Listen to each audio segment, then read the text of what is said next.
if anybody's not familiar with Jason, he did not always look uh, this fit and Right. this in shape in his life. So I think it'd be really cool for you to talk about that and just kind of give your background and start there.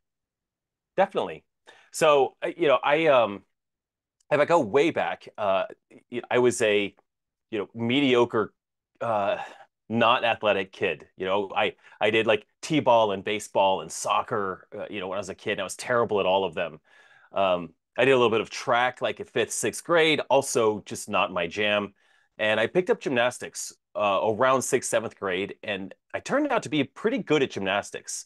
I ended up at one point like competing at the state level in club gymnastics in like middle school. And with that happening, I had like aspirations as a kid. Like I want to be an Olympian. I was inspired by the Olympics, and realized by the time I was like a freshman in high school that I was already too old to do anything like that. I was too old. Honestly, I was too scared. The stuff we were doing was super scary, and I had a shoulder injury. So by like early high school, I quit that and really didn't do anything active wise or significant for 20 years, over 20 years. In my 20s, I was I I grew up with a dad that would go jogging. Like he would jog every day. And I just figured like that's just how you stay healthy. So you like just take a jog. And I use the word jog specifically because I didn't run. I jogged. So nice slow pace. And I did that on and off through my 20s and 30s. If I ever felt like I was getting too thick, I would like jog for a few months. At one point I was jogging maybe like 20 miles a week. So I felt really good about that because I wasn't just completely atrophied in my life. But one of the things I was really afraid of in my 20s and in my 30s was that I was gonna end up, really overweight and unhealthy as I got older, right? My parents I mean, they're still alive. I gratefully I've got great genes. My dad was an absolute addict. Addicted to everything that you could, everything, addicted to everything, and somehow, given the city miles he put on his body, still alive at age 79. I think he's 79. My mom is overweight and always has been. She smoked for 50 years, still alive. So there is some good genes in there. Like even if I beat myself up, maybe I'll live a while. But I was afraid I was going to end up old and fat. I mean, that's just the deal. And so I tried to jog to deal with that. But um, I was drinking, probably 3 to 4 beers a night. It was pretty standard. I had developed that habit in my 30s into my late 30s. Like the standard issue was at 5 o'clock, we lived in a cul-de-sac. You go outside with a beer in your hand. This is what you did. And like all of our neighbors, like we had all of our garage doors open. We all had garage fridges. So if I was out of beer, I'd go into Doug's garage to grab a beer, or they'd grab beers out of my garage. Like I remember before my 10-year-old, so I'm 48 now. My 10-year-old, before he was born, I remember going to the liquor store to make sure that I had enough beer for his first few months. It was literally like stocking up. A little crazy. Like, I mean, I ate whatever I wanted. And it really hit me at around age 38. Like, oh man, I've got a newborn. Um, this isn't gonna work. Like, I can't do this forever. This lifestyle. I can't drink 4 beers, 5 beers a night, given the night, and have that work. So again, I was trying to jog, I was trying to run, stay fit, somehow, something like that. And the real story I'd love to say is that I got inspired by the birth of my son, and I'm going to change my life and become a healthy CrossFit Games athlete. What actually happened is it got cold in Colorado in November 2013, and I hate running in the cold. And my sister-in-law had tried multiple times to invite me to do CrossFit with her.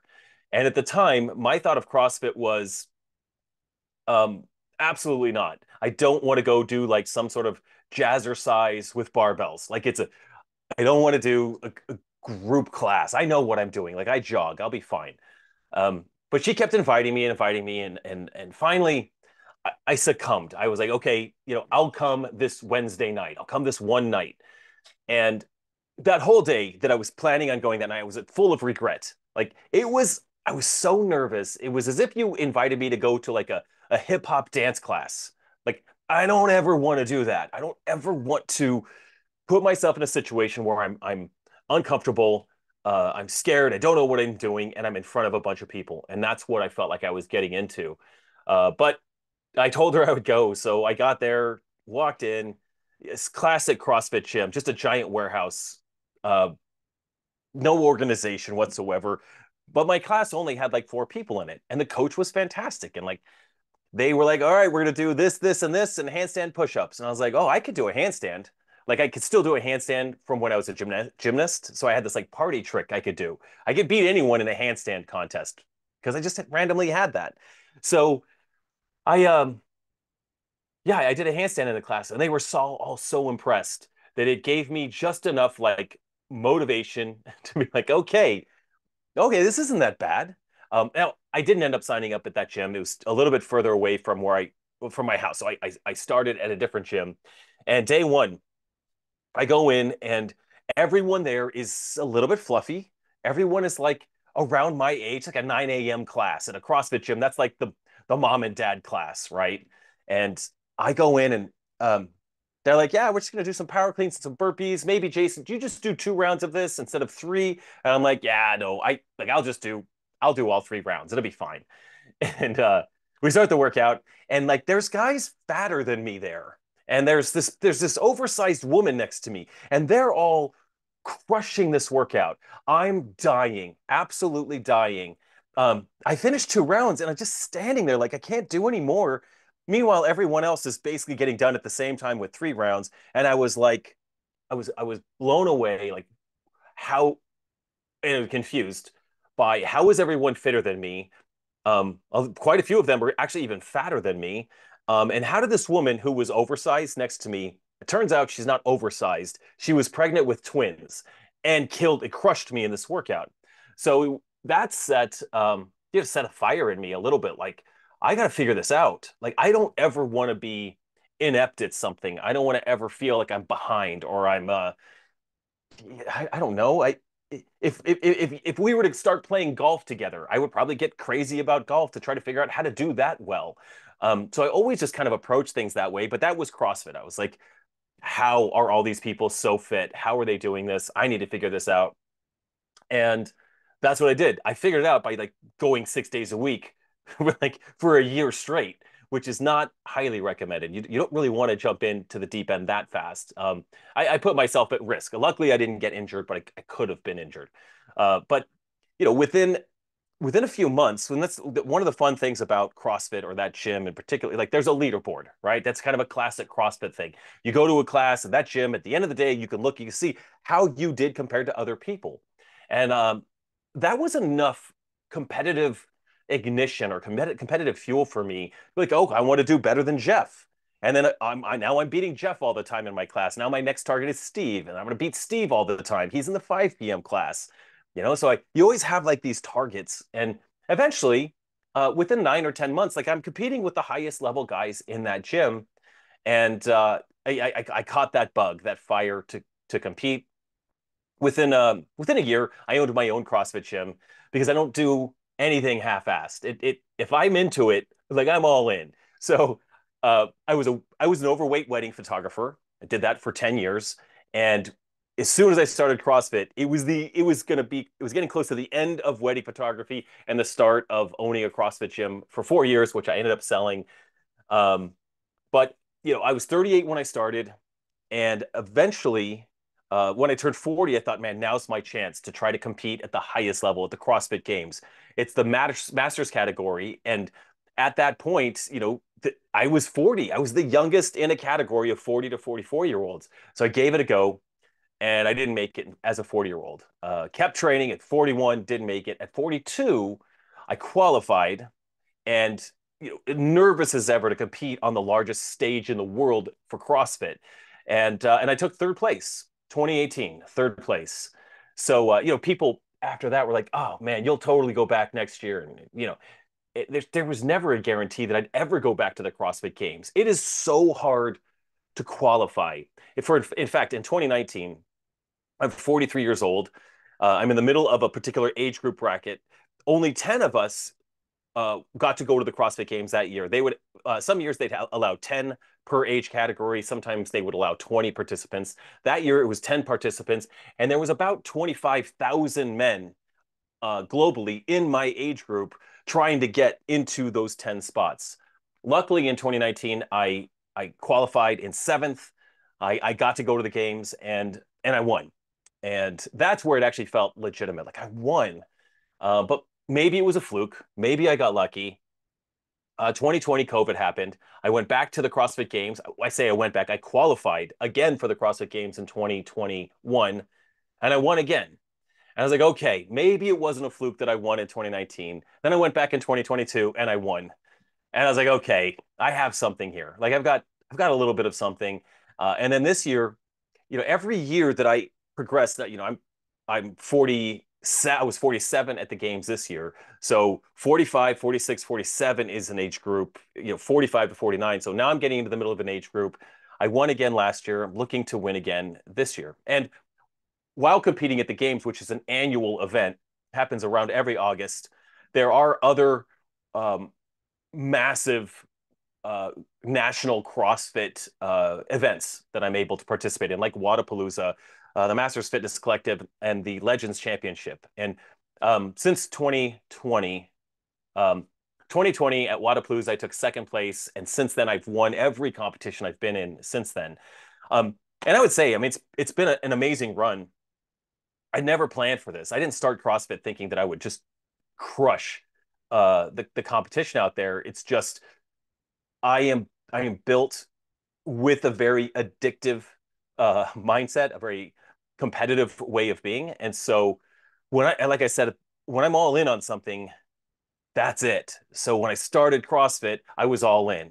Eventually, I figured out that drinking 4 beers a night was probably not optimal, and eating the way I was eating wasn't optimal. So I eventually shed those things and changed my eating.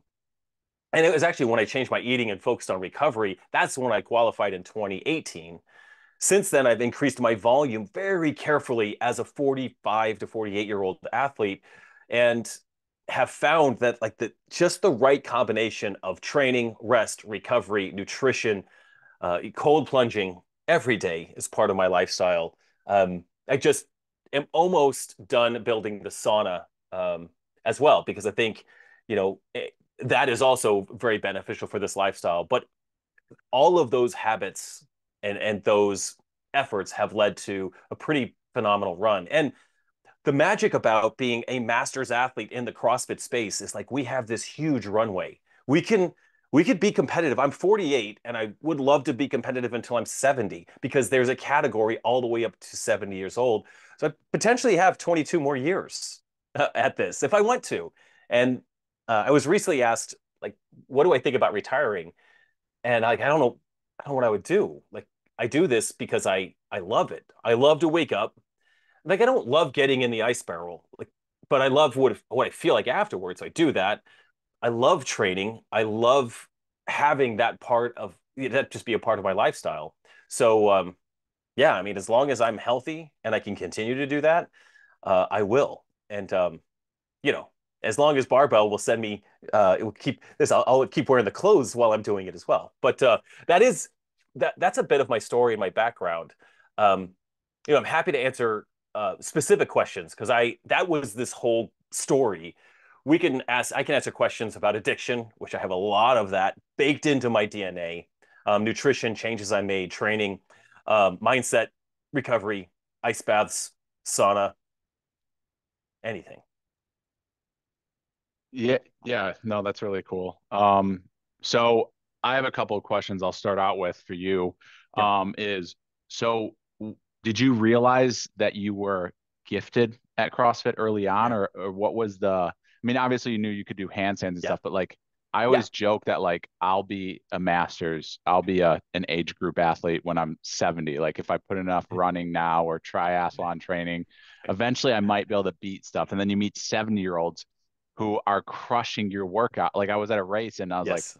like, this guy's 70, he's like qualifying for nationals. And I don't see in any way, shape, or form how me at 36 could ever even get to that speed at 36, let alone Right. at 70. So 70. I'm like, then you're Yep, like, so there's got to be some type of like, I don't know, like maybe like it was just like you stumbled into something that you were just really good at I or your did. body was meant for.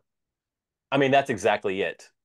If you think about around the perfect size for a CrossFit athlete, they're for men, it's between like 5'7" and 5'9". More in that range tends to be where the champions are. I've hung out with Rich Froning. He's probably 5'9", maybe 5'10", like maybe an inch taller than me. I'm 5'8".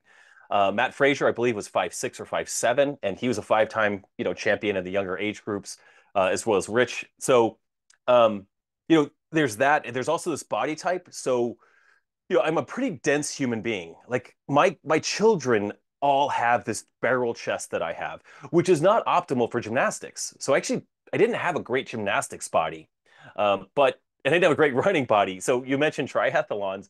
Like I did a couple of half Ironmans in 2021, 2022 after the CrossFit Games. I just had this hankering to do half Ironmans, and I felt like just one of the biggest, broadest athletes out there. Like I'm way too heavy at 200 pounds, 5'8", to be doing triathlons. But I can do them. But I know that I'll never be a triathlete because I'm just not built that way. It's not how my body's built. So yeah, I did stumble into something that is uh is good for my DNA. Like I don't there's something about my DNA, my personality, my competitive drive, my the way I think genetically put on muscle. I mean, there's got to be pieces that, like, for years I was like, dude, it's not genetics, it's just hard work. It's just hard work. And it is hard work. Like I don't think anyone outworks me in my space. No one outworks me. So it is hard work, but it also, like, I can work that hard because my body will recover. Now, like, the other thing that comes up, like, people will suggest, like, well, gosh, man, you just must be one of those anomalies that has like a testosterone score like through the roof or something as a 48-year-old man. Like no one has that transformation. And like I do. I just do. Like I don't have I mean I'm in a drug-free sport. I've never taken anything, never been tempted to take anything. And the two times I have had my blood tested just as general full blood panels, I've got fairly low testosterone scores given where my range should be. So if I wasn't in this sport, there would be a temptation to try to get into a normal range of testosterone. So I have all of that stuff, but for whatever reason, this sport fits with my body, with my ability to push myself, and my genetics. And I would say absolutely that I got lucky to find this, and in finding it, I've worked my ass off um, to do what I've done. And after I've talked to a lot of champions in their sport, and I've read things about this. There's almost like after you win a couple of things, it's not necessarily the thrill of the win as much as it becomes a fear of not winning. Um, being chased. So I often, in an event, a CrossFit Games event or an event in a large competition, there is a battle, a crazy battle that's happening. And if I find myself 20, 30 seconds ahead of the pack in a workout, there's just this overwhelming sense of relief. Like, okay, whew, all right, I'm going to win this event. Everything will be okay. And the same thing happens after I finish the last event. Like, oh, thank God I won because it would have been really hard for me to digest not winning. So there's a weird I mean, that's not healthy. Maybe it's not unhealthy. I don't know, but that's also part of the chemistry that builds this entire uh, process. This whatever I'm doing, that's all baked into the cake. Cool. Well, we'll start off with people. They can ask questions. First, we're going to start with our elite members just because um, they have the preference in these calls just because they're part of our community and our Discord and they send in questions and stuff. So we're going to start with Ben Chappelle. Hopefully I'm saying that right, Ben. Let me go to Ben. He is right here. Ben, there you go. All right, Ben, go ahead. You're up. Well, shoot, Ex- I typed out the question in the thing. Now I can't, I gotta look it all back up. I know I have it here, but What was it? I don't remember. Well, one of them is who do you think is going to win the CrossFit Games this year? Elites, teams, masters, besides you, the women's, maybe. Yeah, yeah, yeah. Where's that going to put your money down? And I'll Yeah, record it and send it off to Tia Toomey. yeah. I'm gonna Send put it off this to in the Tia. chat. I'm gonna put this in the chat for Yeah, you, Ben, so you can ask him this yeah, question. yeah. I just copied and I'll pasted it from Discord. I'll fire off the answer to that question, the prediction. So, I am a fan of the sport as well, and I watch everything and I love everything. So, in the individual category, the under 35, I think Tia will win. I mean, Tia will come back after having a baby, and she will win. I think she just has too much fight in her. Um, I think Laura Horvath will push her. I think Emma Lawson will very much push as well. I think they have a good future. But if Tia is there, I think she wins. If not, it's going to be a heck of a battle. For the men, no idea. I mean, if Roman is healthy, he wins. I think. But I'm not. I mean, I don't know. He didn't kill it at the Rogue Invitational, but he was also just coming off of a broken foot. So he also didn't kill it at Wodapalooza. So I don't know. I think I want to start training Roman. And by the way, I've trained with Roman. He's the nicest human being on the planet. So if there's anyone I want to cheer for, I want to cheer for Roman. The guy is a monster and is just an amazing human being. Um, okay, those are my predictions. I think Roman will do it. I think he's got Love it. I unless there's a wild card out there, I don't know. it. Love it. Okay, my second question, a little bit more relevant. So I go to a CrossFit box in the suburbs of Utah, and Yep. it's full of 30 to 50 year olds, moms and dads with middle school and high school kids. What do you recommend for building the stability and keeping us making sure we can still kick our kids' butt no matter what? It that is my specialty. Yeah, I actually have a programming company that focuses specifically on masters athletes that really 30 plus, 35 plus year old athletes. So how do we kick our kids' butts? That is something that I am very interested in as well. Besides a 10-year-old and a 6-year-old, I also have a 25-year-old and 22-year-old. Separate marriages, but the 25-year-old just had a baby. So I'm a grandfather. So I'm also thinking of this as a 48-year-old. Like, how am I going to keep up with a grandbaby, and my 10-year-old and my 6-year-old? Like they're all targets of wrestling. I'm going to go for it with these guys. So I mean the best advice I have for masters athletes in staying healthy and staying in the game is patience. Um, I was talking with Adrian Conway, who's he's got a lot of traction in the sport of CrossFit as a commentator and a trainer. But this morning I was just talking with him, and he used the phrase "take your time because it takes time," and I think that's probably appropriate for every athlete out there, but especially for masters athletes. There is not any kind of rush to break all of your PRs, to snatch 225 pounds, clean and jerk 315. Um, it takes time. Like for example, when I walked into the CrossFit gym and they had this just very basic warm up for me to do, it included PVC overhead squats. I was like, this is one bizarre, and I'm never holding weight overhead like this. Why would I ever do that? And I can't even do the movement. Like I can't hold a PVC pipe and do a squat without like falling over or the PVC pipe really needing to circle around back behind me. Like that was just such a foreign, insane move. And it took me, really 5, 6 years of dedicated mobility work to get my ankles that have been jogging for 20 years with no warm up, no cool down, to get my ankles mobile enough to do a proper squat, to do a proper overhead squat, to have a proper snatch as opposed to a really ugly snatch. So it takes for us older athletes patience and I mean patience and time and consistency. Man, I guess that was the other thing I would say, and I think this again applies to all athletes, but particularly for masters athletes. There's like this 1/3 of the time rule that I kind of think of. So a third of the time that I go in for training, I'm going to feel like a rock star and I'm going to crush it. And I'm going to move that bar forward. I'm going to move the needle forward. Like I'm going to finish that training session feeling like, man, I accomplished something today. This is huge. 1/3 of the time. Another third of the time, I'm I'm barely moving the needle. Like I'm getting the work done. And I know that if I keep doing this over time, I'm going to get fitter. I know this is good for me. And then another third of the time is crap. I'm just checking off the boxes. I feel like garbage. I didn't sleep well. It's the third day of training in a row. I'm feeling particularly beat up and I'm just checking off the boxes. But if we actually have, if we spend time in equal thirds of those categories throughout a given week or throughout a given month, and about a third of the time here, a third of the time here, a third of the time here, we're crushing it.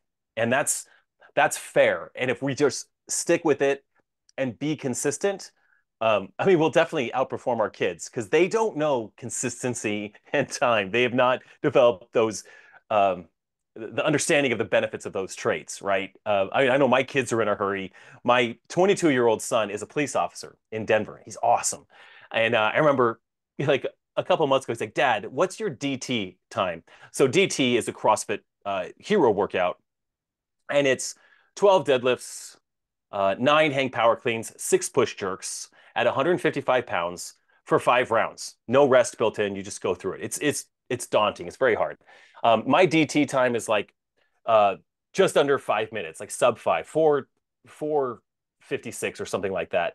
So I sent it to him. He's like, dude, are you kidding me? He's like, mine is 15 minutes. So he's he's a strong kid. Like anyone getting through DT period is a strong human being.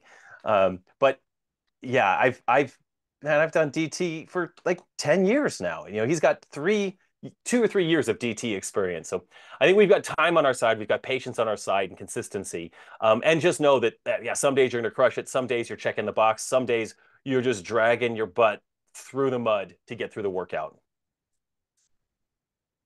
All right. Well, appreciate it. Look forward to seeing you this August. Thanks, Ben. That's great. All right. So next we're gonna go to N Gates. Let me unmute you.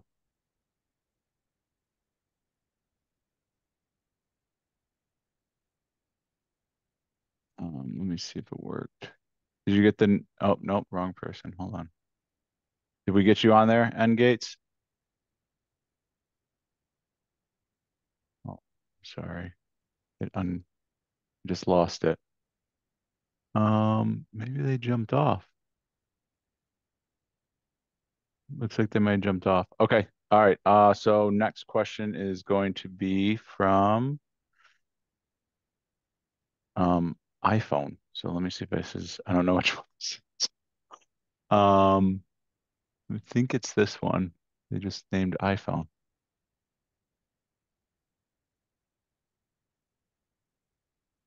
Do we got you on? I don't know if I'm iPhone. Did you ask the question about the move away from the Masters? I did. Yep, go ahead. What was your name? Just Yeah. so we I'm Bob. Sorry, I didn't realize my title was coming no, you're fine, Bob. iPhone. Yeah. It's just sometimes the names are like if they're all the same. So it's fine though. Go ahead and ask your question. Thanks for jumping on Cool. with us, Bob. No problem. Just curious what Jason's thoughts are about the move away from holding the Masters actually at the at the CrossFit Yep. Games and now being hosted by Legends, which I thought was kind of replacing Legends, but I guess I heard recently it's going to be they're going to continue with Legends and also run I guess a Legends division of the Masters Games. And what do you think of that in terms of the moves? How's that going to benefit or maybe hurt the Masters division? And also, what are you hoping for in terms of when that event will be scheduled? As I understand it, it's still not determined yet. Great questions. Great questions. I'll cover all those answers or all those questions. So, yeah, when in 2023 at the games last year, we did hear the rumor that CrossFit was going to break out from the individual games, the Masters division, as well as the teenage division and the adaptive athlete division. And initially, it was, having been, this is my 5th year at the CrossFit Games. It is the largest fitness festival I've ever been at, and it's the CrossFit. It's Disneyland for CrossFit. It's absolutely amazing. And so I was very sad actually that change was going to happen. It was disheartening. and also like, we didn't have any details. We didn't know anything. So I think that was what was frustrating. We didn't know anything. But as the details came out, we find out that the Legends Championship will be the team that CrossFit partners with to run the 2024 and beyond Masters CrossFit Games. So it'll have its own event, happens to be run by Legends, and Legends will hold their own Legends Championship as a community event in December. The CrossFit Games, hosted by Legends, or whatever it'll be called, it's probably going to be called the 2024 Masters CrossFit Games. It's probably going to have that as its title. That will be, rumors are, so it's not confirmed yet, but rumors are that it's a couple weeks after the CrossFit Games in Dallas. So the individuals go, the Masters will go as part of the season. The Masters will go a couple weeks later. The location is to be determined, although I've heard rumors, but I can't share any of those. But exciting locations are being looked at, so that's really cool. But at first I thought this was going to be a bit of a bummer by pulling that apart. I thought, there's something about the inspiration of having all of the athletes in one place. But there's the limiting factor of having all the athletes in one place. There's a giant spotlight on the individual athletes, and the peripheral athletes, the masters, the teenagers, the adaptive, get the leftovers from that budget. And at times it's been great. Other times it's been famine with regard to actual coverage of those events. So by separating that out, I think it creates an opportunity for Masters athletes to be showcased in their own spotlight. And the Legends team is really good at running competitions. They run a phenomenal Legends Championship. I've won that 4 times in a row in the last 4 years. It's amazing. It's a great event. Like, I will go to Legends for as long as I possibly can. It's that good of an event. It's worth going. It's so good. So they'll run a great CrossFit Games event. The benefit for Masters athletes in having their own, besides being in their own spotlight, it opens the competition up to a much larger field. Like I mentioned in my story, in 2018, the top 20 athletes in each division got to go to the games. So I was against 20 other athletes at the games. In 2019, it was 10 athletes. 2021, 20 athletes. 2022, 10 athletes. 2023, 10 athletes. And when it's just 10 athletes, in the competition, like if you win an event, you get 100 points. If you get second in an event, you get 90 points. With only 10, these point spreads don't allow for a whole lot of movement. When you have something like the new CrossFit Games for Masters, they're going to have 40 participants per division, up through age 50. The 50 plus, they start to have 30 athletes per division, and a little bit lower in the 60 plus. But this is a huge field, and that huge field will provide a much more challenging field, I think. Creates a lot more opportunity for people to punch their ticket to the games. Like, if you're among 22,000 athletes trying to get a spot where there's only 10 people allowed, man, you're just threading the needle. And you have one slip up and you're out. You're out. If there's 40 people going, man, I only have to get top 40 this year in the qualifiers. Okay. It's a little less pressure, a little less stress. I think it's going to create huge opportunities for Masters athletes to participate in the qualifiers, not just the Open, but now 25%. The top 25% get to compete in the quarterfinals, which is another really special and fun event. Then 200 at semifinals, 40 at the game. So a lot more participation. It's a big change. It's a transition year. I'm curious to see how that goes, but I also hold everything with that thought in mind. Like, it is a transition year, and we'll see. The years will get better and better and better over time. I think they'll have more experience and they'll get better, if that makes sense. So, I was nervous. I do believe it's going to be a good thing, and in the long run, I think it's going to be a really, really good thing, especially as Masters athletes adapt to this change and start to invest their time into the qualifiers and show up at the Masters Games. So when that gets announced, wherever that's going to be, we'll make sure that people are all on board with that. We'll be going for it. What are you expecting for crowds? You think they'll really... I have no idea. Honestly, it depends on the timing, right? So will it interfere with kids going back to school? Like, that's a factor. Will it where will the location be easy to get to? I'll tell you this, that the Legends Championship was in Phoenix in December, and I mean, it felt like there was a lot of spectators. It felt like a vibrant event, and that was just the Legends Championship. I'm using air quotes if you can't see me. That was just the Legends Championship. So with a well-run event like that, you have great spectatorship. You've got a good audience around you. The audience at Legends, I mean, they were right there. When I PR'd my clean and jerk, I was like 6 feet from the person standing in front of me, from the crowd. Like I'm looking in someone's soul while I'm jerking the 300 pounds overhead. It was a pretty cool experience. If they create something similar to that or even better, because they'll have a bigger budget with CrossFit backing it. I think it'll be even better than that. So um, I will be recruiting as many people to come and participate and watch as possible. Also, if this was in the Northeast, which I don't think it's going to be in the Northeast, if it's in the Northeast, a highly populated area, you have many more spectators, right? If it's in you know, if it's in the middle of nowhere and it's hard to get to, that's a whole other issue. So that's where we'll just have to see. Cool. Thanks, man. We appreciate the question from you.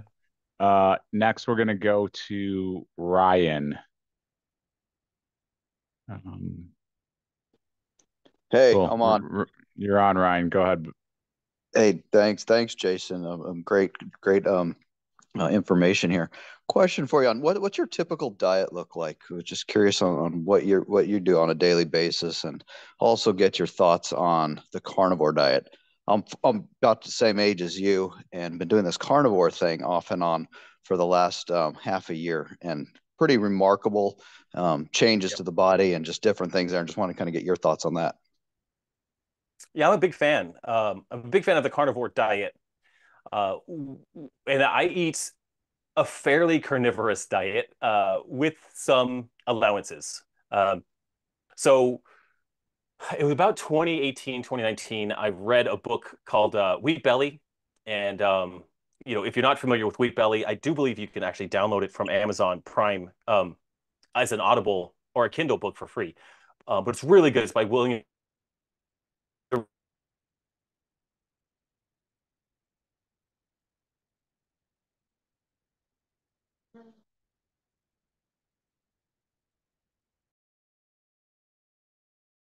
And my body fat percentage plummeted. It was crazy just by not having bread or pasta or whatever, any grains, no beer. That was actually when I quit drinking beer because I was like, okay, I'm gonna have no grains. Let's do this thing. Let's go all in on this. So I removed grains. But then over the past 5 years of really paying attention to getting enough protein in my life. So I generally eat around 3,000 calories a day. I'm trying to go for at least 200 grams of protein a day. So that's a decent amount of meat or eggs and or yogurt. I'll talk about how I eat all this stuff. But I go for about 200 grams of protein a day, um, 400 grams, 350 grams of carbohydrates, and about just under 100 grams of fat, somewhere in that range is what I'm going for on a daily basis. Again, with no grains. So generally, for breakfast, I'm going with white rice. That is the one grain that I do consume, is white rice. Not brown rice. I don't want any of the fibrous material in that rice. I want just the kernel, just that white jasmine rice. It is straight 100% carbohydrate. Okay. So white rice, I do sprinkle a little bit of cheese on there because it's delicious and it gives me a little bit of fat, but mostly I just like it. It gives me something with that. And Fage Greek yogurt. I eat a lot of 0% Fage Greek yogurt, 0% fat. My trick to Fage, just I'm going to throw this out there for all of you. I actually hate it. I can't eat it by itself. It's too yogurty. It's too thick and yogurty. So I do two things to it to make it delicious. One, I add water to it. So it's so silly by Greek yogurt, but it's just the best yogurt. I add water to it to make it creamy and creamy and really smooth, almost like Yoplait yogurt when we were kids. Like you could almost drink this.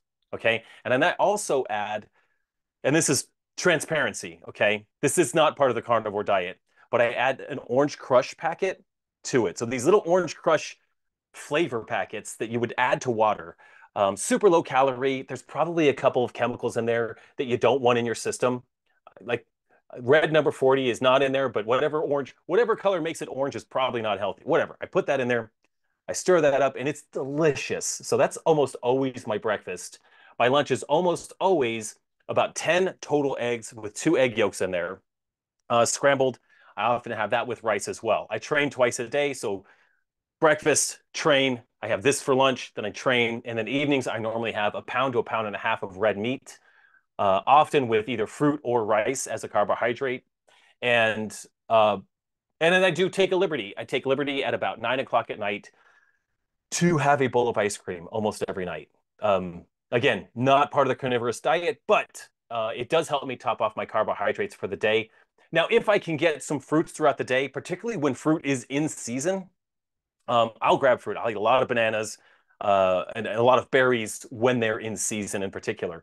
But I'm a big fan of that diet. I think for a couple of reasons. One, like it's really hard to gain weight or add weight or eat too much if you're eating fruit and meat. It's really hard. Like no one got fat because they ate too much fruit. I mean, generally, no one got fat because they ate too many raspberries or blackberries or blueberries, right?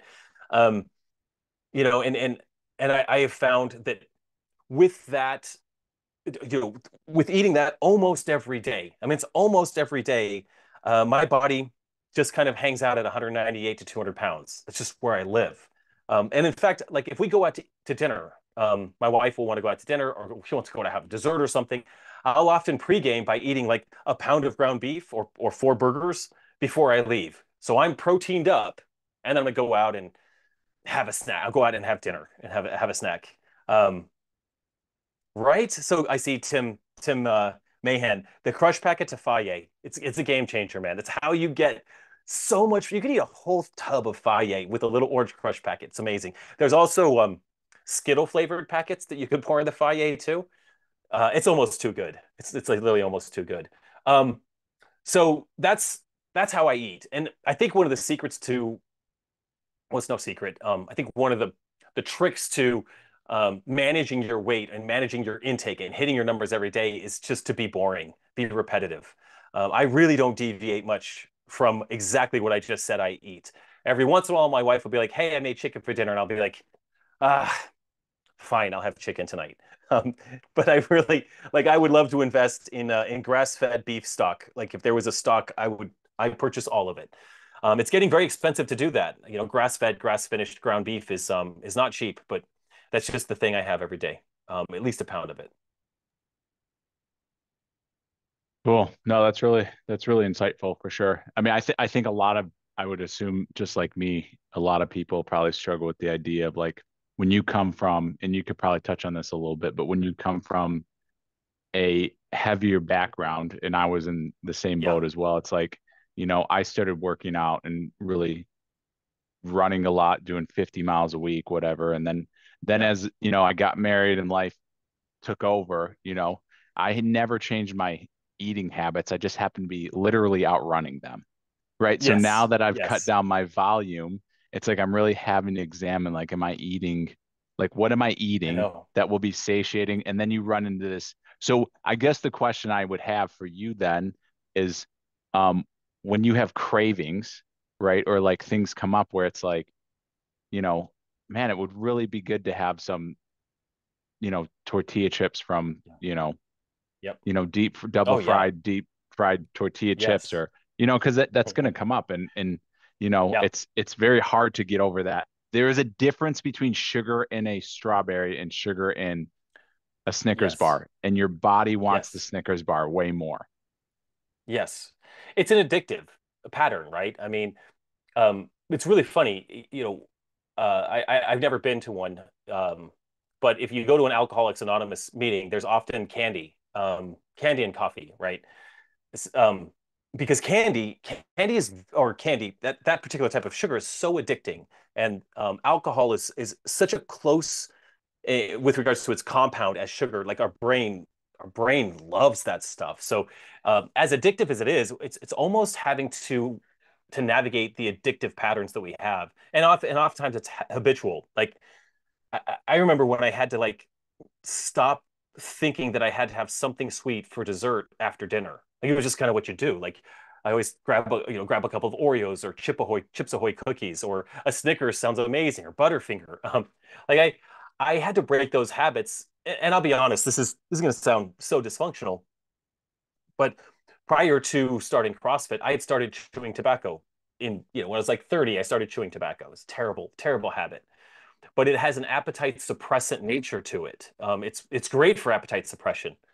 And even when I started CrossFit, like I skip dessert, but I put a piece of some tobacco in, and that has this appetite. So when I quit chewing tobacco, I wanted candy. I mean, I wanted something to eat, and it helped me recognize, like, it was not necessarily about, I mean, nicotine. You just have to get over that addiction. So I quit that. It's like 6 years now. I've been nicotine free, but I had to just replace that behavior with something else. But I do believe behavior replacements in behavior replacements. So, for example, when I stopped drinking alcohol or drinking beer, I drank bubble waters, or carbonated waters. Right now, I'm really not. I really don't drink anything now. But I often have that hankering of, like, I want a beer, or I want a glass of wine. And so I have in my fridge Liquid Death, a fancy can of Liquid Death. It gives me that sensation of, like, and Liquid Death is just carbonated water in a fancy tall boy can.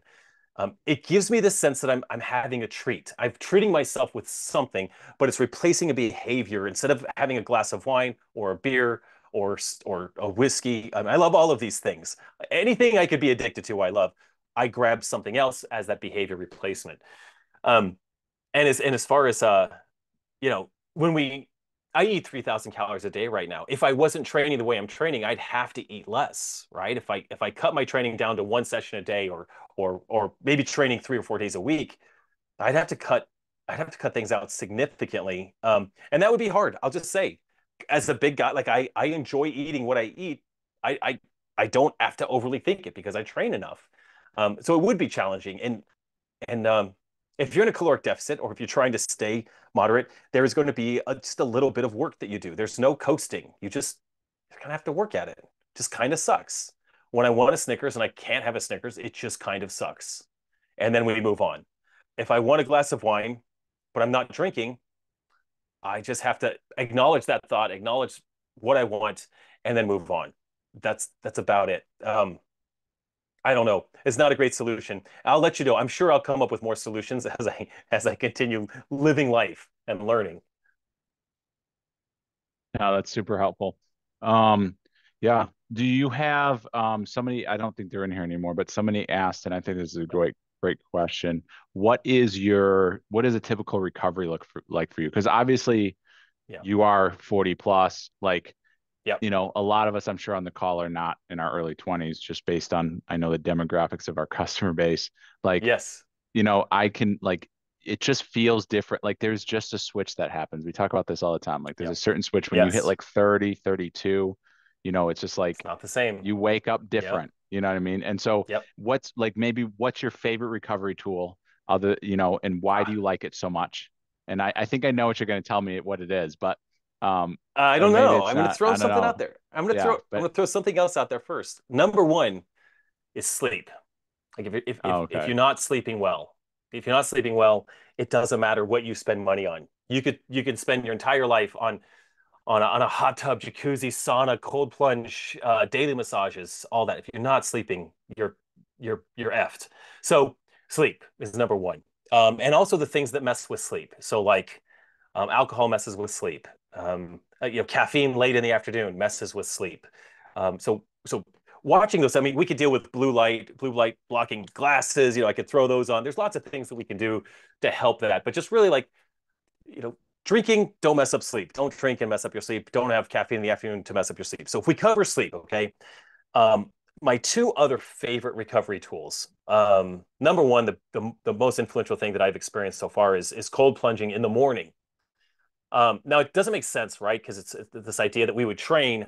I train all day, and I'm not cold plunging at night. I'm cold plunging in the morning, and that's more about a shock stimulus. Um, it is a stressor to the body. At the same time, it reduces inflammation. It has all of these sort of under the hood benefits, but I am 48. Like I'll be honest, I got out of bed this morning and I was hobbling a little bit. I'm sore. Like yesterday was, a million lunges. And so whenever I do lunges, I've got some very acute soreness going on. Um, so I hobble into my office. I get dressed, throw on my jammers, and I'm going out for the ice barrel. Get in the ice barrel. It shocks me every morning. I hate getting in it. I hate it, but I love getting out. I love 30 seconds into it, I feel great. The first second is terrible every time. It's never easy. So do it, get out. I'm ready for the day. That is, I think of it as recovery, but almost like it jumpstarts my life. The second thing, of course, is heat, another stressor. Andrew Huberman has a couple of different protocols for, if you've heard of Andrew Huberman, follow him. He's got a great podcast on everything health related, but he's got a couple of protocols for heat exposure in a dry sauna in particular. I'm actually putting the finishing touches on a sauna right now, just waiting for the electrician to hook it up, and I'll tell you all about it on our next call. But there's protocols where you could do sauna every day, because there's benefits to sauna every day, or there's some benefits to one weekly mega session in a sauna where you're doing a long stint in the sauna, a cold plunge multiple times for 4 or 5 rounds. But he claims that there can be some like insane exponential human growth hormone response to that weekly sauna mega session. So that's probably where I'm going to start and test that out. Like I don't think I'll have blood work done to test and retest human growth hormone in my body, but I think there should be a fairly subjective response. I should be able to feel that or notice that. But I know that when I've had access to a sauna on a consistent basis, depending on where I've lived, man, it's just so good. It's so good for us old guys. But yeah, my top two, sleep and cold. The cold exposure has been an absolute game changer. I'm at about 500, just over 500 days straight, unless I've literally flown somewhere else and been out of town. 500 days straight of cold plunging in sub 50-degree water, sometimes sub 40-degree water, depending on the outside temperature. That's what you thought I was going to say, yes? Yeah, that was definitely what I Yeah. thought you were going to say. But that's maybe because I know you and we've talked about this stuff We've on multiple occasions. Yeah. I'll say one more thing, because I want to mention this, that I find that I sleep like garbage if I didn't get enough to eat. So hitting 3,000 calories a day is actually just as important as not having caffeine in the afternoon and not drinking alcohol for me to get good sleep. Getting enough calories in every day. I find that I like I eat the food today so that I'm well prepared for tomorrow. And I'm just saying these based on like recovery scores based on my watch, recovery scores based on a Whoop, that I recover better if I hit my numbers nutritionally. If I'm way under, tomorrow I will not be recovered. So that's another piece of the puzzle as well. And why we talk about consistency is I'm eating the same thing every day. I'm sleeping the same amount every night. I'm getting in the cold plunge every day. That's a daily thing. It's what we do. No, that's awesome to hear. And it's super helpful to hear that, because I think it just reaffirms a lot of things that, we know, but it's like, it's hard to get Yes. a lot of sleep when you're up at night. You're like, well, I'd rather maybe finish this show or whatever. You Everything. have to I'd force rather do yourself to, anything. right. Yeah. Yeah. Yeah, for sure. And Well, believe me, I mean, I do that. I leak. I leak sleep by yeah, scrolling TikTok at 10:30 at night. I'm leaking. I'm mortgaging tomorrow for 5 more minutes of just right. looking for something funny. I do it too. Yeah. It's like I didn't mean to I interrupt heard you. somebody say no, you're fine. I heard somebody say something like, they're like, I don't go out and party because I'm not going to sacrifice tomorrow for tonight's pleasure.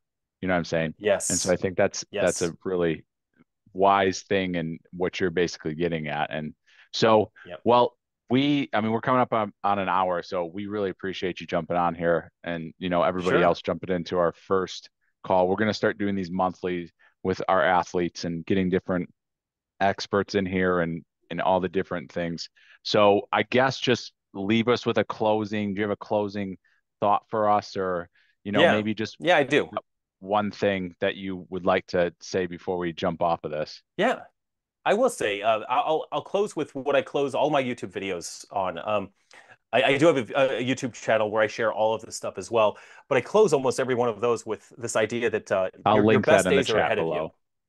Nice. Yeah. Yeah, your best days are ahead of you. I think having that mindset gives us a sense of hope for our future. When I was 38, I thought I was on the backside of everything. Like I knew, I felt it, I thought it. I was like, I'm on the decline already. And then I discovered accidentally, but gratefully, that I could actually shift gears and create a future where the best days in my life are still ahead of me.